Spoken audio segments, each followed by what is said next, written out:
আমি বুঝতে পারছি না পৃথিবীকে ছাড়বো কেন? মন্ত্রিসভা ঘুমোচ্ছিল যখন দুর্নীতিটা হলো, মন্ত্রিসভা ঘুমোচ্ছিল। শ্রীজাদি 2021 সালের বিধানসভা নির্বাচনে মমতা বন্দ্যোপাধ্যায় দাঁড়িয়ে বলেছিল আমরা সরকারে ক্ষমতা এলে ডবল ডবল চাকরি হবে, কিন্তু বর্তমানে আমরা দেখতে পেলাম মমতা বন্দ্যোপাধ্যায়ের সরকার হলো, মমতা বন্দ্যোপাধ্যায় প্রতিষ্ঠা হলো বাংলার মাটিতে, ডবল ডবল চাকরি চলে গেল। কিভাবে চলে গেল? এদের অপদার্থতার জন্য আজকে 16 সালের প্যানেল বাতিল হলো এবং তাদের আবার নতুন করে অপদার্থতা তুমি কম বলছো, অপদার্থতা নয়, চুরির জন্য। চুরির জন্য এই চুরিটা তারা নিজেরাই প্রমাণ করে দিয়েছে। তারা যে রিভিউ পিটিশন ফাইল করেছে 3রা এপ্রিল 2025, সেই ড্রাফটিং এ তারা একদম সরাসরি লিখছে যে 18,000 চাকরি প্রার্থীর তালিকা তাদের কাছে রয়েছে যারা আনটেন্টেড, এবং তাদেরকে যদি পুনর্বহাল রাখা যায়, তার মানে সরকার চিহ্নিতকরণ করে ফেলেছে যে 18,000 আনটেন্টেড, তাহলে অবিলম্বে তারা তাদের প্রকাশ করে, তালিকা প্রকাশ করে তাদেরকে যদি পুনর্বহাল করে দেয় তাহলেই তো হয়ে গেল।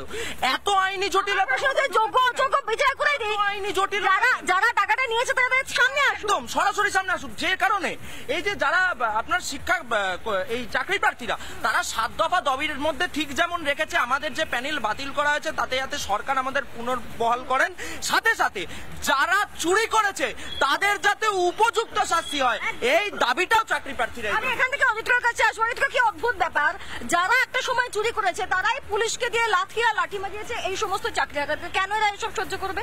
কেন এই দিনটা দেখতে হবে? না না, আমার শ্রীজাদি খুব স্পেসিফিক একটা প্রশ্ন। এই চুরির দায়ে তো অবশ্যই দিতে হবে। পার্থ চট্টোপাধ্যায় আজকে জেলে, কিন্তু এই এসএসসির যে চেয়ারম্যান ছিল সুবীরেশ ভট্টাচার্য, আজকে সুবীরেশ ভট্টাচার্যকে ইডি আর সিবিআই ওয়াটার টাইট কেস দিতে পারেনি কেন? তিনি আজকে বাইরে। মানিক ভট্টাচার্য, থ্যাংক ইউ, মানিক ভট্টাচার্য তিনি বাইরে যেতে পাঠিয়েছে তো, আবার যেতে পারে, তাকে ছাড়তে হলো কেন? আমি তো বলছি কালীঘাটে কাউকে কেন ছাড়তে? এক সেকেন্ড, আমি তোমার উত্তরটা চিনু হাজরা এদেরই দলে এখন। আমি হাজরা এরই দলে, আমি তোমার মাঝখানে বলিনি। চিনু হাজরা এদেরই দলে, এদেরই দলের নেতা। এই ওএমআর এর নেতা তাপস রায়কে কোটি কোটি টাকা ফান্ডিং করেছিল এবং সিবিআই যে সভা নির্বাচনে কোটি কোটি টাকা ফান্ডিং করেছিল এই চিনু হাজরা, এদের দলের নেতা। এই চিনু হাজরা আগে কোথায় ছিল? চিনু হাজরা সেই দলে ছিল, আগে কোথায় ছিল? বিজেপি দল আছে। টাকাটা কোথা থেকে এলো? বিজেপি সাসপেন্ড করেছে। টাকার কথা শুনছিলাম না, টাকা কোথা করেছে? আপনি বলুন না, বিজেপিকে সাসপেন্ড হলো। আর এত কিছুর মাঝখান থেকে যে মানিক ভট্টাচার্যের নাম আপনি ভুলে যাচ্ছিলেন, এত কিছুর মধ্যে থেকে এই আপনার এই গোটা কনভারসেশনটা, আপনার এই 1 মিনিটের যে সময়টা অপচয় হলো, এই অপচয়ের সময়ের মধ্যে আপনাকে একটাই প্রশ্ন করতে চাই যে এই গোটা কনভারসেশনটার মধ্যে ওরা কোথায়? ওরা কোথায়? ওরা কোথায়? যেটা হলো কেন? হলো কেন? হলো কেন?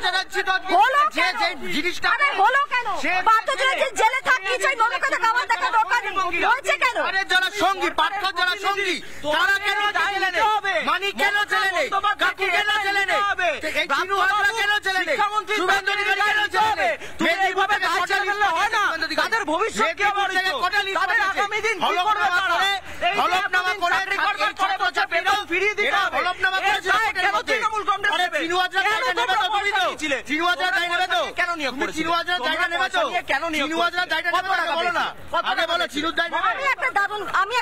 নানা ধরনের কন্টেন্ট দেখার জন্য লাইক করুন, শেয়ার করুন আমাদের ফেসবুক পেজ, সাবস্ক্রাইব করুন আমাদের ইউটিউব চ্যানেল।